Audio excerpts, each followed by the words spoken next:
Assalamu alaikum everyone. Exhibition Cadet Sabir Shah here. First of all is the disclaimer. I'm not talking on the behalf of Pakistan Air Force or government of Pakistan. This video is not the official version or official statement of Pakistani Air Force. For the official statement of Pakistani Air Force or government of Pakistan, please follow the DGISPR, the DCS Operations Pakistan Air Force, and the silent guy, the naval spokesperson. So recently in the world of aviation, and especially among the fighter pilot world, it's been talk of a town that did Pakistan shoot Rafales or did they not shoot Rafales? And many of the experts that I follow, that they have no idea. They cannot say whether it was true or not true because there's so much information, misinformation, disinformation, that it's not very easy for them to extract out the final verdict.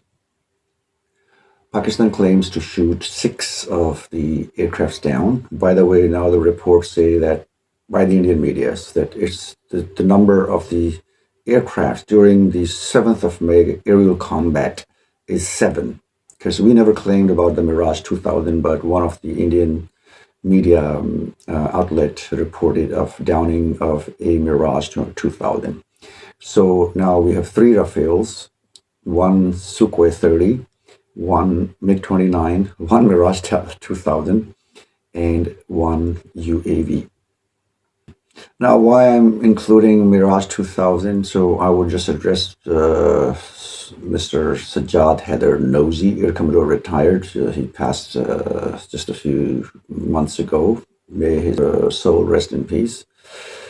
He was the one who, during the 1965 war between India and Pakistan, he attacked the Pathankot air base during that time, and there were MiG-21 Bisons, the newly most sophisticated aircraft down. And he claimed to have 9 to 11 kills on the ground, while later on the Indian media corrected and the official statement came out to be 13. So sometimes this happens that you make a kill and you don't know that you have made a kill or not. So we have no confirmation from this side, although we cannot put this scenario back into those times because right now there are digital electronic proofs and video proofs and everything will come by its time. Because for the Operation Swift Retort, the first video came out after 2 years on the second anniversary of the 27th February 2019 Operation Swift Retort against Indian, again, the air bases. But addressing the same thing, that how did that kill happen? So I would quote one video which I saw circulating on Chinese media, so I copied and posted on my YouTube channel. And the link would be in the description box below. It's in Chinese. I try to be unbiased, but of course, definitely my bias would be and should be towards Pakistan more. But I try to be as neutral as I can. So, was Rafale hit or not? Let's put that debate to one side.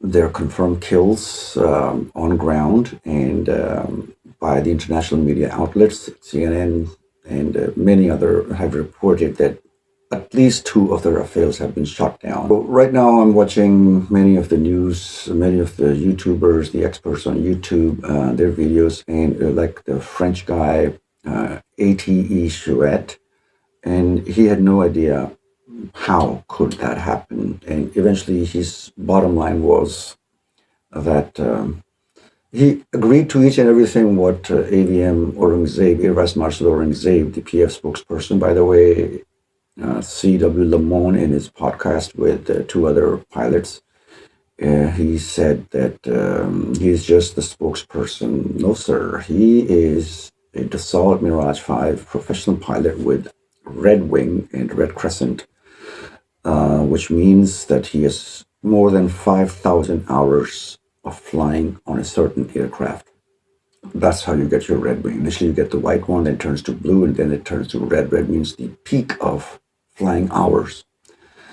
And he is DCAS Ops, Deputy Chief of Air Staff Operations. And he was in that crew room, and he was behind the planners as well. So whatever he's saying, he means it. So although I mean his this what you call the trash talk, I would say that holding nerves in front of international media who could ask any questions. Although I mean that's also debatable. That would they ask the questions which Pakistani officials don't want to hear? I will leave that up to you. But still, and he kept his sense of humor open. So yes, it is a remarkable job done by him. But he was behind all these things, whatever has happened to India, which they don't agree, which they don't admit. But yes, he was the one among the ones which he planned it. And the main hand is the chief of air staff. Normally, the leadership of Pakistan comes forward and stays right next to the subordinates, the juniors, and to encourage them, to motivate them. And this is hardly found in Indian Air Force. You will hardly see Indian Air Chief anywhere on the news, but you will see our Air Chief and our Chief of Army Staff in the front lines. Previously, I could give you the example when we were doing the military action against the TTPs, the Tehrik-e-Taliban Pakistan. At the same time, that time, the chief of air staff, and he used to fly F-16s by himself, and he used to go and conduct the operations. One of my course mates, now retired, Air Commodore Azman Khalil, he was on the news as well. He appeared on TV as well in the Tira Valley. So this was volunteer work, and our chief of air staff was in front lines doing whatever they had to do during that time. So in order to describe to all these international experts, let me give you the link of a website. It's the China Space News, and China Space News, it's sponsored by the Aeronautical Science and Technology Department of China, and the Aeronautical Science and Industry Department as well. So these two are the ones who actually, these two institutions or departments, they are the ones who played the key role in making these missiles, these PL-15s. So they have an article. You can Google that one. It's a 2-minute read and really nice article about what happened to Rafales or to any other aircrafts in India and the claims of Pakistan. And anyone who is in the aviation industry and had been flying by himself after reading that article, I'm sure, would know that how that happened. Probably they're still looking for the evidence and admission by Indians. I'm sorry, you would never get any admission by the Indian Air Force on its embarrassment. Although Pakistan did admit that a few of our officers were down, 5 of our men gave their lives. One of them was commander, and 4 of them were the technicians. So Pakistan honors their martyrs. And if someone has given life performing their duties, we honor them. And they had the state funeral, and they are with their creator now. But India, on the other hand, totally abandoned their casualties. Whatever happened to them on Udhampur, the ground staff, the S-400 GF-17 killed with the CM-400 AKJ, the air-to-surface missile, and whatever happened, there are 2 confirmed dead in Rafale and MiG-29 and Sukhoi 30 incident, and 3 of them badly injured. So all these casualties, India didn't own them, and there's a disrespect to a person who had worn the uniform, and he has given his life for this country, so at least India should own them and give them the proper respect they deserve.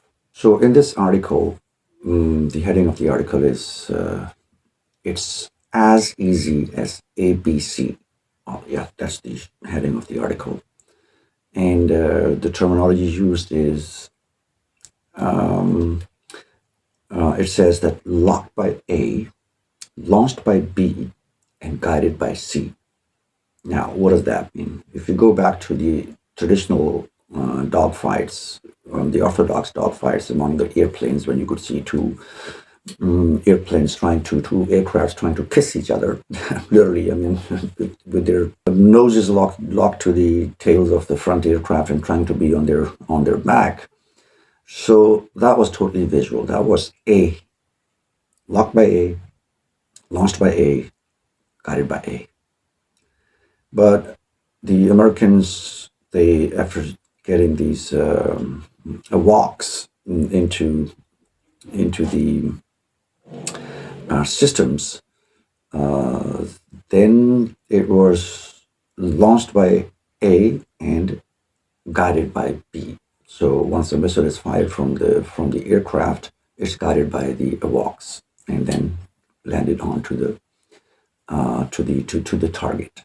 So Pakistan used A to lock the target, B launched the target from a safer space, and C guided the missile to the target.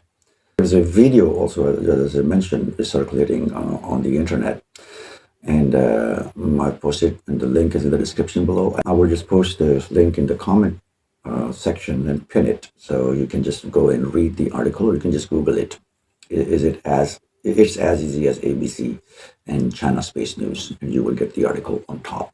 So this video is very interesting because this video is not ABC. This video is ABA.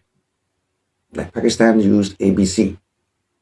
China in this video is trying to lock down an F-16 using J-10C, and that's a simulation. It's AI generated, so there's nothing reality. I don't know if J-10C can kill F-16 or not. That's a separate debate, but theoretically they showed that one. So what they claim in the video is that initially their box, which is ZTK-03, also called Shanxi Yunba. Yun means to transport, Ba means 8. So Shanxi is the aerospace company that made this AWACS, and or AWACS, whatever you call them. So the AWACS, the radar range is bigger, wider, like 400 to 500 kilometers in a radius. So they lock the target first, and then they send it to J-10C. Now, on the right side of the J-10C cockpit dashboard, the J-10C receives that information and brings it to the central computer system in the middle of the pilot's dashboard. And there, the triangle is captured, and then it's locked again. So that's actually double locking, one by AWACS and the second by the J-10C. And once that locking is done, then the third thing is to launch the missile.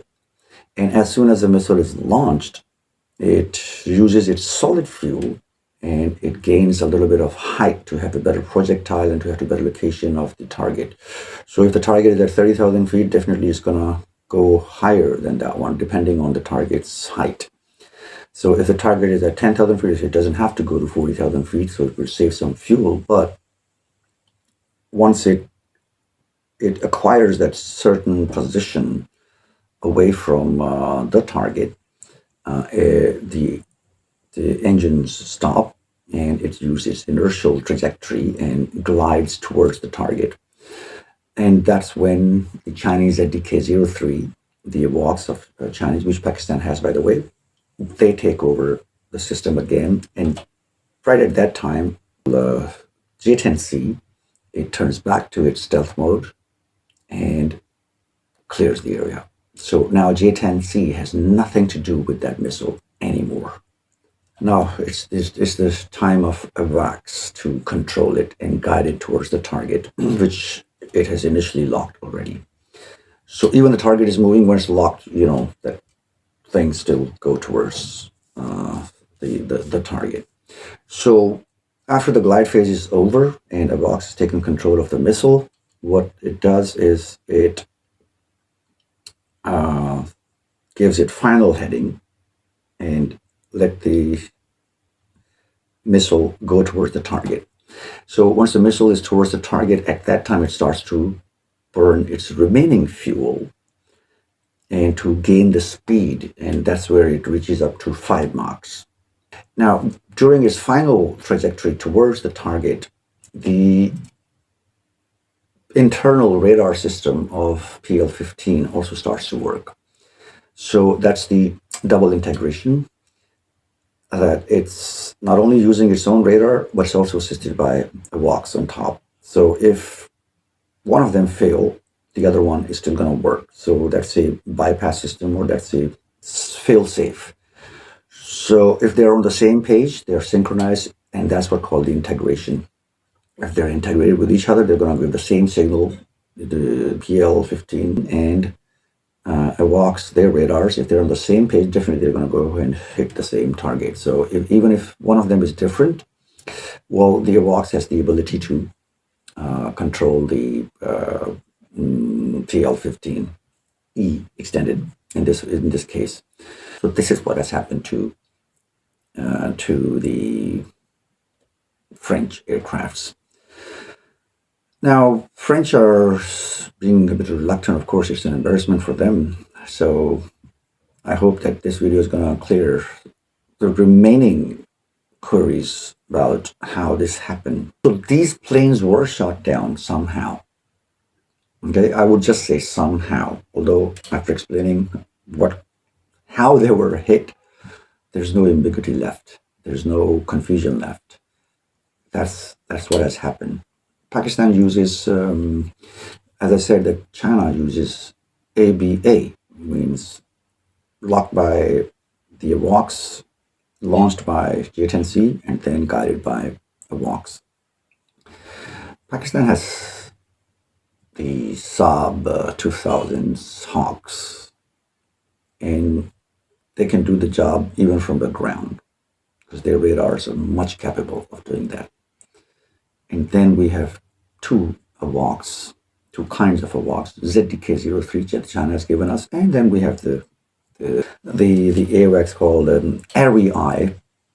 So when India was buying the hardware, and they did not integrate their hardware among all these systems, like with the AWACS, with the fighter pilots, with the fighter jets, the ground systems. Now, Pakistan is fully integrated.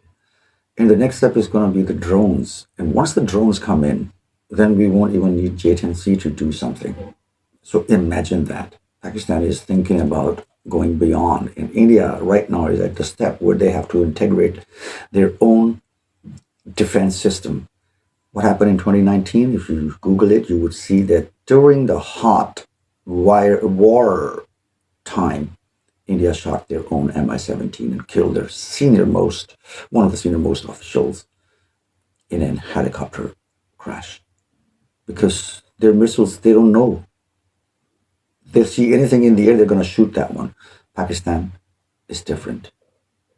Our missiles know what to target because they have eyes, and the eyes are on the ground, in the air, and in between, in the form of fighter jets.